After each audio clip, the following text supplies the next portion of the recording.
Welcome back to the farm, everyone. It is cold this morning, and the trucks didn't like being parked in the shop because we don't have a shop. This is the shop right here. Don't worry, they were plugged in, I think. The breaker was flipped, so I don't know how long ago the block heater shut off, but they both started. The low on my weather station was 0 degrees this morning, not accounting for wind chill. These trucks did not want to start. The one thing we do if we're going to haul when it's super cold is we switch from our regular diesel fuel to number one. Number one fuel doesn't quite go as far per gallon. It just handles cold weather a lot better. I believe it can go down to -20 or something without having to worry about adding extra treatments. Some people just keep the regular number two diesel in their tanks and then add a treatment. We've just always either blended or gone to straight number one this time of year. The older truck did not want to start at all. The newer truck started a little better. I'm not sure how long the block heaters were off because the breaker was flipped in the shed.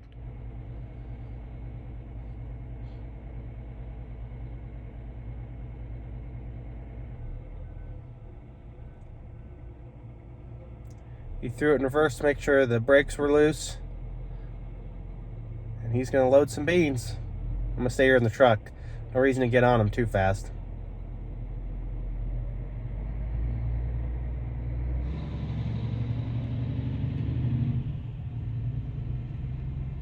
I noticed this morning when it's this cold outside, the only thing that complains more about working, other than the semi-trucks that don't want to start, is the elderly help. Dad was hacking up a lung as we were setting up to the last bean bin. Jeff couldn't feel his hands, and Chris didn't even get out of the truck. So that shows where we all stand on the hierarchy.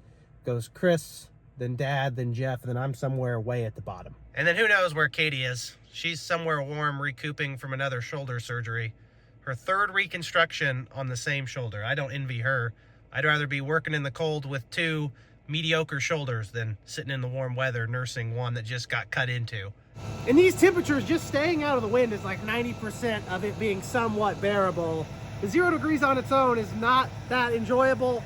You couple that with a 10 to 15 mile an hour wind, if not more, and it gets pretty miserable very quickly. I know some of you are out there in the plains tending to cattle, have a lot to do day in and day out, that these cold temperatures, probably even colder than our ambient temperatures, are not enjoyable. So I'll be thinking about you guys. Stay warm and keep your livestock warm. And the rest of you grain farmers, you're probably in Arizona or Florida or somewhere. I'll give a quick grain update on the farm. We filled all of our old crop corn contracts that we had placed. I'd say we're probably still sitting on 50 to 60% of our old crop corn. Cash corn prices are in the $4.75 to $4.90 range locally, depending on what month you're wanting to deliver on. Beans have gotten a little softer. They're back into the low $10 range, so $10.15 to maybe $10.30, $10.40. I haven't looked at those prices. That's for old crop 24. It's an important distinction because as farmers, if you haven't finished marketing your 2024 crop, you have to be thinking about that. And then at the same time, you need to be kind of moving the chess pieces around on the 2025 crop that we haven't even planted. If you think we're at profitable price levels today or this month for next year's crop and you're comfortable locking in some kind of margin, you might start making forward sales. It's just a real nightmare for management because you got a large amount of dollars in inventory of corn and beans from last year, yet you got to think about profitability next year. So it is a very dynamic game of marketing. That's the hardest part about farming. I'll say it time in and time out. A lot of people can grow good crops. We have great genetics. A lot of people can make logistical decisions that work. However, not everyone can be perfect at timing the highs and selling your grain at the right prices. And we are not great by any means. Last year, our grain bins probably lost us $1 to $1.50 a bushel on corn. This year, we probably made $1 to $1.25 so far. We'll see what happens as we move into the summer.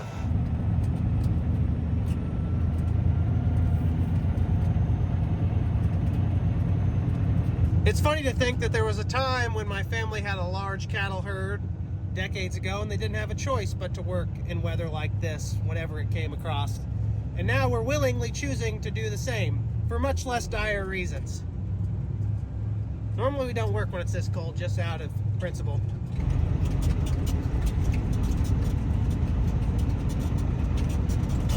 Before planting season, we really need to get this ditch reseeded that we had Overton's cut for us. It looks really nice. If we get one of those nice 4-inch rains though, it's gonna get pretty ugly quick. So need some grass there to hold down the dirt. As you may be able to tell, today we are working on hauling some soybeans. If everything goes according to plan, we may actually accomplish our goal of having all of our beans off of the farm by the end of the day. Things don't normally go to plan, and this year's been different. Historically, we usually store about 40,000 bushels of soybeans. We've had some trouble over the last few years with a couple of our bins not keeping quality very well, even with good bin management. So we opted to store corn this year in some of our bigger bins. That means that getting all of our beans hauled off isn't really a big deal because we only stored about 7,000 bushels of them, which is maybe 9 truckloads. At today's prices, that is about $70,000 worth of beans. It's just not the hassle that it's been the last few years because we don't have very many.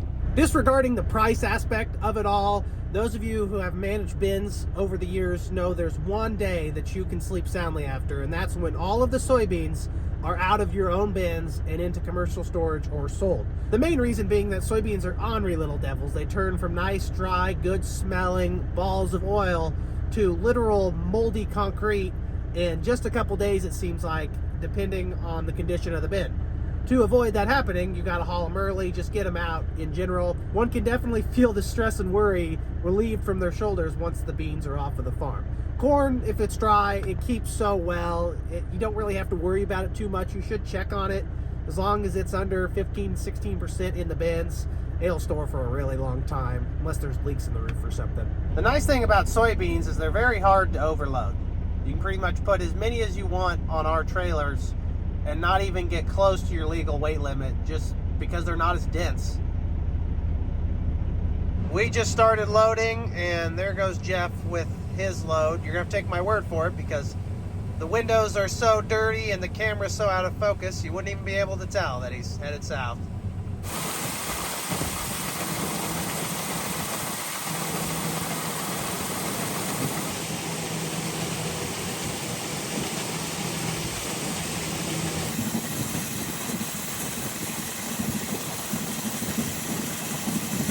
Man, it is not enjoyable to be out here today. I may have mentioned that already. The quicker we can get these trucks loaded and the more time we can stay in the heat, the better off we're gonna be. Well, at least the driveway to the pit isn't rough. Oh, good. They got some rock finally. I told them 2 weeks ago they needed some and they've yet to bring any. To be fair, this time of year, you put rock in, it's probably gonna get pulverized pretty quickly, the amount of trucks coming through here. Just kind of like a minefield out here. That's the only bad part. Once we filled those corn contracts we had, we'd actually anticipated stopping hauling. The stars have aligned in a good way for us and a bad way for a few others to allow us the opportunity to haul soybeans. Here in Neoga, they were planning on getting another corn train in, and when they load trains, they don't take the opposite grain. So if they're loading a corn train, they don't take soybeans. The ground conditions are also very firm because of how cold it is around home, so it was a great week to haul soybeans on some of our sloppier bin sites, except for the fact that they were going to have a corn train. The unfortunate part for the CN Railroad is that I guess with some significant rains or thawing out or something going on in the Kentucky, Tennessee area, they've got some bridges that are in question because of the flooding, and they couldn't send the trains up here that they were going to load, so we got the opportunity to haul beans and get them out of the way. We're doing delayed pricing contracts, which means we're deferring basis and price decisions. They're taking possession of our grain. We aren't paying storage. It kind of limits us in mobility on what we do with our grain, yet it gets it out of our storage so we don't have to worry about it. There's a double-edged sword there because you handicap your ability to market aggressively by giving them control of the physical grain, yet you reduce any storage risk you have on your end. There's a lot to take in there, but we're getting our beans hauled because the CN Rail has some issues somewhere.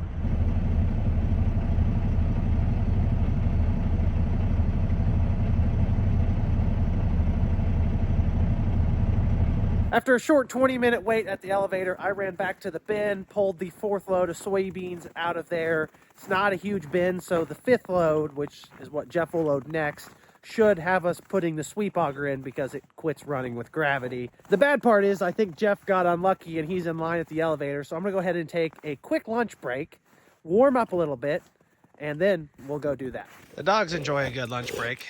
Although I think Lucky may need to skip a lunch or two. He's getting a little thick. It feels so good to be back inside when it's that cold outside. There's a lot of things to worry about this time of year.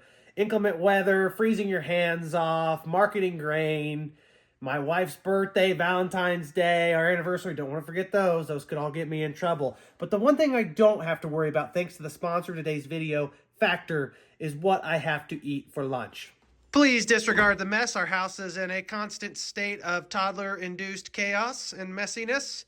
We have Factor's Tex-Mex Beef Bowl, nutritious and tasty to get us through lunch break and be ready to go sweep out this grain bin. Whether you're on the go or not in much hurry at all, Factor takes the little bit of stress off of your shoulders. They are chef-crafted, dietitian-approved meals ready to go with just a couple of minutes in the microwave. The hardest part about the whole process is just waiting on them to cool down so you can eat them without burning your tongue. You don't have to make trips to the grocery store. You don't have to put recipes together. There's nothing complicated about it. Well-rounded, tasty meals. Give me that Tex-Mex Beef Bowl. One of my favorites. Factor has a few different menu options if you have specific dietary needs. I'm a big fan of any of the protein plus stuff because I like a lot of protein in my body, help rebuild and replenish my muscles or what muscles I wish I had. They have vegan options. There's a lot of things you can look at. The smell alone is a good indicator, I think, of the flavor we're about to have in this bowl. Smells great, looks great.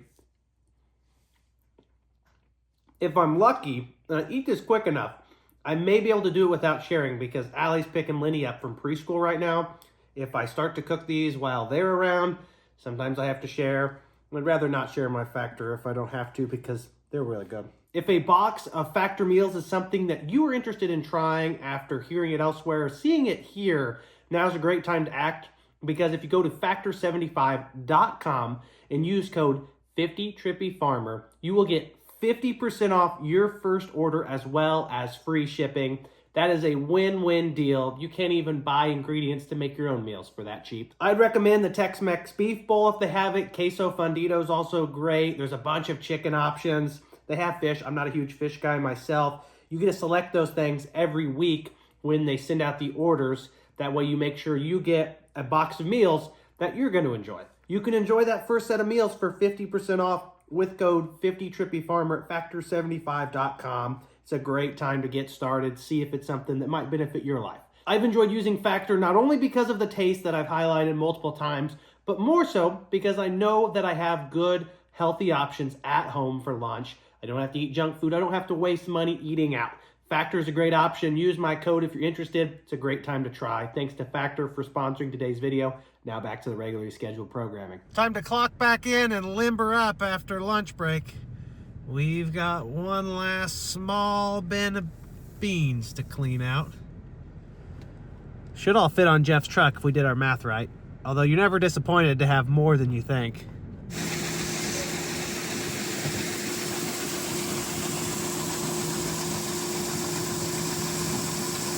Impeccable timing on my part. I got here and Jeff already had the sweep auger in, so I gotta just load the front half of the truck and then join him in the bin. Oh, with this wind, I'd probably rather be in the bin than loading the truck right now.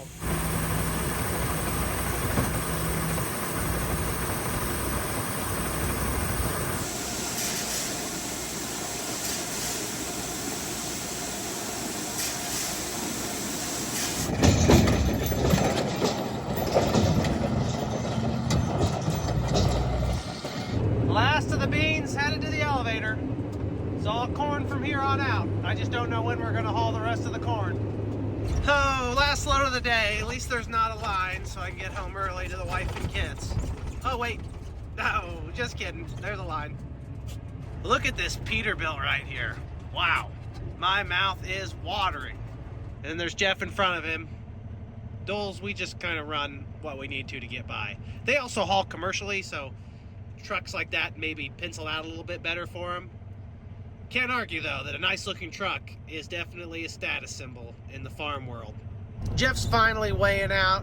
This corn truck ahead of me's got a dump. They're only using pit 1 here, so they have to dump the truck, let the pit run empty, switch the conveyor location over, and then open it back up. So it takes about 4 minutes every truck, 5 extra minutes if it's not the same type of grain coming through.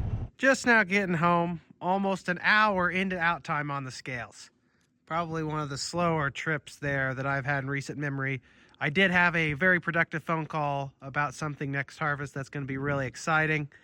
These beans, 11% moisture, little dry, but what do you do? It is supposed to thaw out this weekend. Dad mentioned maybe washing off these trucks because there is an unbelievable amount of road salt out there on the highways, and we don't want to eaten up the frames on trailers and trucks.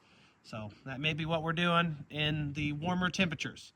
And by warmer, I mean 40 degrees as opposed to 5 degrees. That's still a really nice improvement. My last job for the day, other than maybe doing some exercising if I find the time and energy, is to collect eggs. We've had a development with a chicken that for some reason kept wanting to get into the shed here when it was closed the last few weeks. It was peeking its head under the cracks, and it even tried flying into the window, and we couldn't figure out what it was doing. And then I did some research and stumbled upon a nest that had been in the shed, and there were a lot of eggs laid in it. I assume it was this one chicken.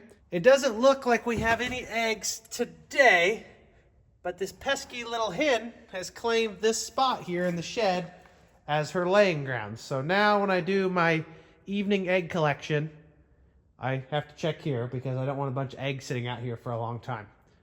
As long as she stays out of the rat poison, it should be all right. Is it not too cold for you guys out here? I'm freezing. I got 5 layers on. Which one of you keeps laying eggs in the shed? I think it's one of these, maybe that one. When I walk into the yard, they come around me like I have something to offer, but I don't. Sometimes I do, I give them some worms. We're back at it again today, albeit not doing anything terribly important because we got all our beans out of the bin, corn contracts are filled. It is going to be a beautiful day, at least in comparison to the last 4 or 5 days of 0-degree lows, because the high today is like 35 or 40, which feels like being on a tropical island after this last week. And yes, I know some of you will notice, it does appear from head to toe that I am wearing the same clothes. When it's cold outside and I'm wearing multiple layers, I usually re-wear the outermost layer as long as it's not filthy on the outside. It is the under layers that need changed. And I need not explain why. I think some of you probably know why you don't wear the same under layers every day. With the lack of sun, it actually feels colder in the shed than outside of the shed. I was running in here to look at the sprayer because we're thinking of making some steering or GPS technology upgrades. I want to add a second display inside of the sprayer cab, so I'm going to run up there and kind of see what my mounting options are currently. I changed the batteries last winter. They shouldn't be an issue. Colton Menke from Menke Ag Repair is supposed to come out here when it gets nicer and fix a long list of items that are getting worn out. It's just not been nice enough for him to work outside, and I don't blame him one bit because I wouldn't want to do manual labor when it is 10 degrees. Not the most inviting in here. I need to get those lights on the ceiling. Okay, so my main display mounts up here on this ram mount. We don't think that the ram mount would hold 2 displays mounted in tandem, although that would be convenient. So really, my options for a second monitor are kind of limited. I could change these cameras. One thing I want to be careful about in here is overcrowding this right rail. It's already pretty crowded because it is really important when you're driving these down the road, going through an intersection, making a turn, to be able to see out this window because that is where I see cars and trucks coming. So I don't want to put anything here that blocks my mirror. I don't know if there's any options, like mount up in the ceiling. I'm struggling with creativity here. I don't know where I would even put a second monitor. I don't exactly need it. It would just be handy, though we've already bought it, so I might as well make it work. Where would you guys mount a second monitor? It'd be nice to have it right here, but then I'd block my cup holder, and it's hard to do anything without a cup holder free. Keep my soda. I don't know. Let me know where you guys would put it. I'm just kind of brainstorming. All is currently quiet here in the shed. Just waiting on warmer days. Our other 9460R four-wheel drive tractor that had the batteries that were kind of shot on it are over in Dad's shed. We ended up changing them probably 6 weeks ago. We put some new ones in. With the help of that Sunfire heater, that thing can really heat a shed up. Even this one, if it wasn't open-ended on the top and insulated, I think that Sunfire could keep it warm. Definitely check those out if you're in the need for a localized radiant heater. Those Sunfires are little beasts. They can run for a long time. Diesel, kerosene, pretty clean emissions. We like the one we have. We've used it quite a bit this winter. I haven't done anything super exciting with it, so it's hard to film when it's running and when it's not, but it was great for changing the batteries in that tractor, which is a pretty minimal job. Even in the short amount of time we had our gloves off, we could still feel our fingers because that thing was keeping everything warm. The other day I was in here looking at something and I peeked around at the X9 and noticed we've got a newly formed hydraulic leak. That's fresh oil there dribbling across, and I looked up top. I thought at first maybe we were lucky and it was the blood of a dead raccoon. No, it wasn't. Some kind of hydraulic leak. Either the seals went out on a pump or a line has gone bad. I find that unlikely.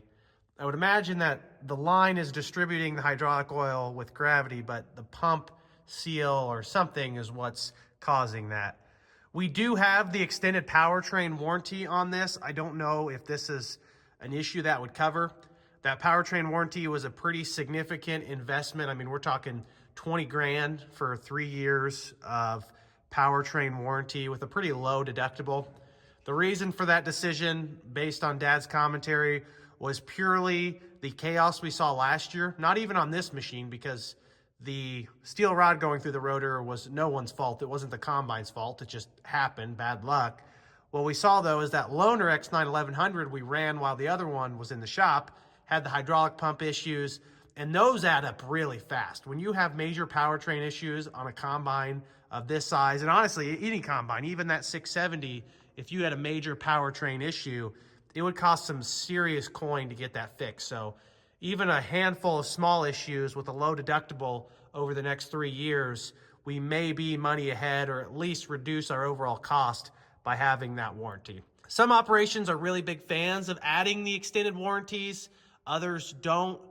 The economics of trading equipment has changed in the last 2 years. Some of the big dogs would trade every single season. They'd get the multi-unit discounts.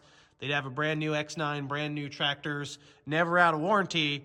And with the shift in the equipment inventory situation, even some of the big dogs are going to be sitting on equipment for longer. So you may see more guys start to protect their liability with extended warranties. And I'm not trying to pitch an extended warranty. I was just explaining our decision. Regardless, when we get this thing out here this summer, we're gonna have to look at this hydraulic oil and see what's going on. This may not surprise any of you who followed along for the last few months. We are also going to start checking for raccoons in the radiator fans when they've been parked for a while. I'm not gonna check it every day during harvest, yet if it's been in the shed or something, with the amount of money we had to spend to fix that radiator, it's gonna take about 2 minutes to look in there and make sure that there's not a raccoon nesting, and we'll save ourselves a few $1,000s. This is the first time in a long while I've had the old Can-Am Commander out. It's a little cold and the tires are a little lumpy, but it'll warm up, and the ground's doing the same. You can see it's thawing out a little bit. I've got some updates, and we've made some changes on our proposed NCGA high yield corn contest plan going into next spring. We're still committed to doing it. There's definitely some things to be learned. This right here is the area where we're planning on doing the contest. So I've shown you the maps in the last video. 220 acres here. Got some rolling ground, a little bit less productive, and then 2/3 of this field is extremely productive. The south end is where we had those tile laterals put in late November, early December, and then this north end, which has next to no tile drainage, is kind of where we're focusing on putting in our main entry. Yes, it needs subsurface work. However, I think we can still raise phenomenal corn here without that. Now, that may be something we add in the future because I hope to add that to all of our farms. The main driver of my decision is that our yield data consistently shows that out here on this northwest corner, we pick phenomenal corn without doing anything special. There's just something about this area, and I can't quite pin it down, whether it be topography, maybe higher fertility from more manure application over its lifetime. I don't really know, but when we don't do anything special out here on a decent yield, we pick 300 plus bushel corn. The non-irrigated high yield contest winner last year, Troy Oppoff, raised 385 bushel corn. I think with a little bit of added management and some selectivity in how we harvest and place our plot out here, I don't see any reason why we can't get up there and try to compete with him. Are we going to beat him? Definitely not. I don't think we have a shot because he knows what he's doing. However, this is what we're looking at right here. Over the last few weeks, I've had a few conversations with different agronomists. We've looked at the soil tests and kind of evaluated our hybrid choices. I think on the DeKalb side, 6835, based on its performance last year and just its yield potential, is a really good fit for this farm. It's a racehorse hybrid that a lot of people have success with, so I think we will put this out here. On the Pioneer side of things, I was leaning towards 1742 because it's a 117-day corn. I thought it would complement that DeKalb 118-day corn really well. They're in kind of the same maturity range. Yet on the top end production, Pioneer has 14830Q. We've had it on our farm for 2 years. It's been one of our best hybrids by far. And I think even though they're going to be 4 growing degree units, classifications, whatever the term is, different, if we're wanting to have a good shootout here, we need 6835 DeKalb versus Pioneer 14830. Don't get me wrong, 1742 is a versatile stud hybrid. We're going to have it on a few other farms. On our new farm, we're planting it because it can handle a diverse selection of soil types and consistently yield. It's a great hybrid, definitely something to look at for 2025 if you've not made your seed choices. What I've gathered from professionals is that on your best farms, when you're looking for the highest potential possible, particularly if you are going to baby or supplement nutrients heavily on the corn hybrid itself, 14830 from Pioneer, 14830Q that is the best choice. And I think we'll have a really good competition out here between 14830Q Pioneer and 6835 DeKalb.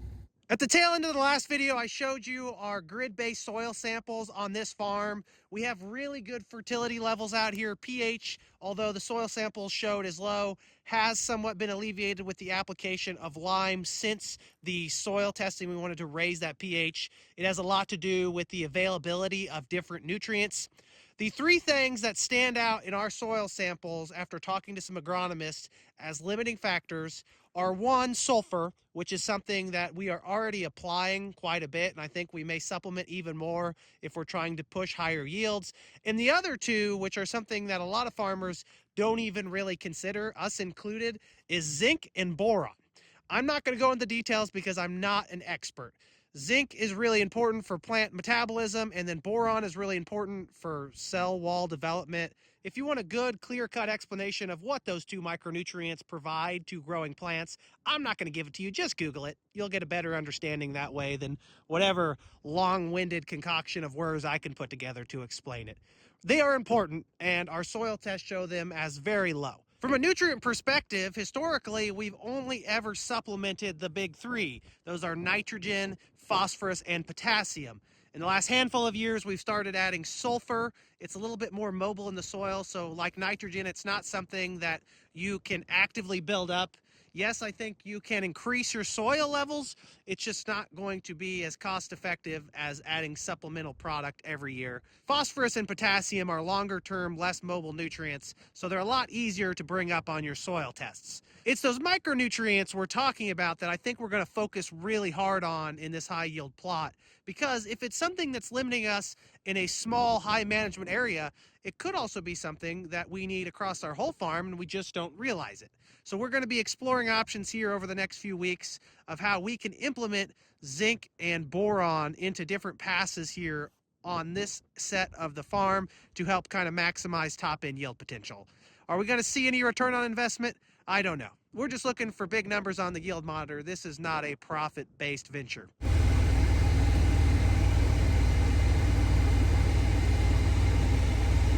It is 55 degrees outside, a little bit breezy today, and Jeff has been going to town this afternoon getting the salt off of our grain hauling rigs because the state puts so much on the highways to keep the road safe, to keep them from getting slick, and that is a good thing overall, a net positive if you will. However, the salt is very corrosive on frames of trailers and trucks, so if you can go through the car wash or manually power wash stuff off, that's what you do this time of year.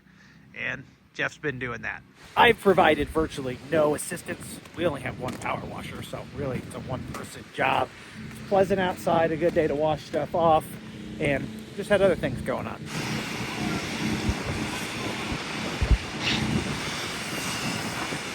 We had the craziest thing happen at home the other night. We woke up in the middle of the night at like 4 o'clock in the morning, and there was a bat flying around our bedroom. That is one of the more intriguing ways to wake up. Bats are kind of like rats with wings, similar to pigeons in some ways, although arguably more useful. I would not recommend being awakened by a bat because they make strange sounds and they scare small children pretty easy. It was quite the spectacle, and our oldest happened to be in bed with us at the time. He didn't even wake up. It's crazy how that works. No big deal. It was short-lived because we got the bat in a blanket and threw him outside, and he flew away like nothing ever happened. And we slept buried under our blankets for the rest of the evening. Again, I wouldn't recommend that. It's always funny how when you mention someone, they come back up. I was talking about Colton still needing to do some winter service on the Hagee. He texted me this morning and said he's free tomorrow. It's going to be nice enough to work outside again. We don't have a nice shop, and I wouldn't want him to have to work in the cold that we had the last few weeks. So I'm going to get the Hagee outside in a position where it's easy to turn wrenches on. You don't freeze your butt and hands off. That way he can finish putting on the couple $1,000s in parts that we ordered 2 months ago. I'm not knocking him. I mean, we don't have anywhere to work on stuff inside. I personally wouldn't want to work on any of this stuff outside in the winter unless it's a day like today or tomorrow. Really, if you have a shop, this is the time of year where you can turn wrenches inside. Maybe while I have it out, Jeff will power wash off the vertical till. And if he's feeling energetic, we should drag out the combine and finally get it washed because it's filthy still from harvest. Didn't see a speck of mud on it all season, just some dirt, dust. I believe everything should start fine, so I'm just going to start this, back it out in the mud, and then get the Hagee out and just pull it outside.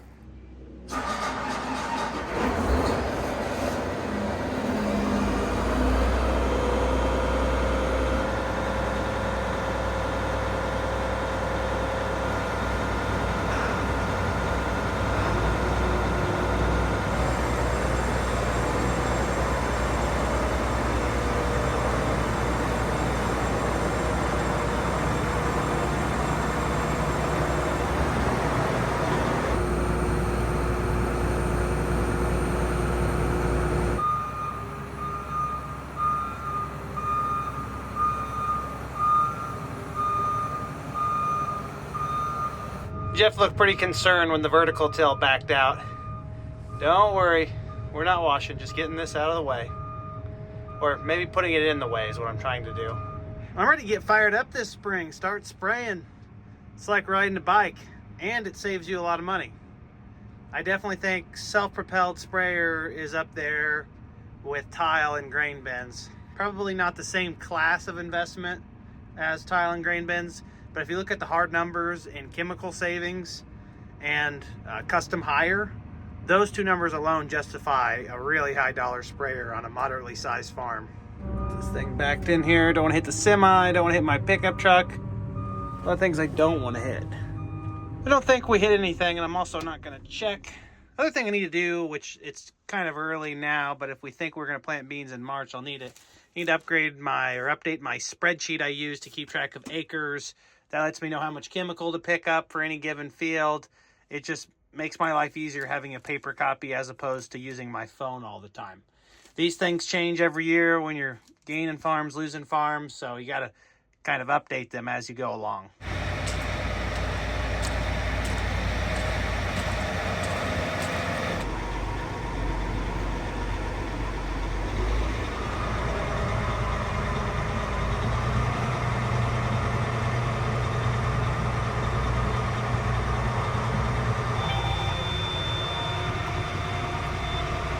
Too cold?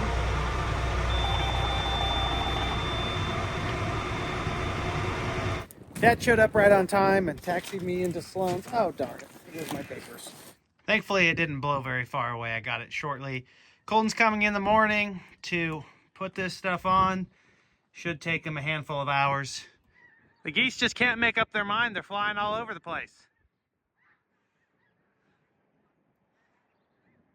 I haven't done a whole lot on camera today. You'll just have to take my word for it that today was in fact a day. I'm going to end the video here. We've got a few more things to work on this week. Sure hope to catch you in the next episode. Appreciate y'all tuning in. See you later. Peace.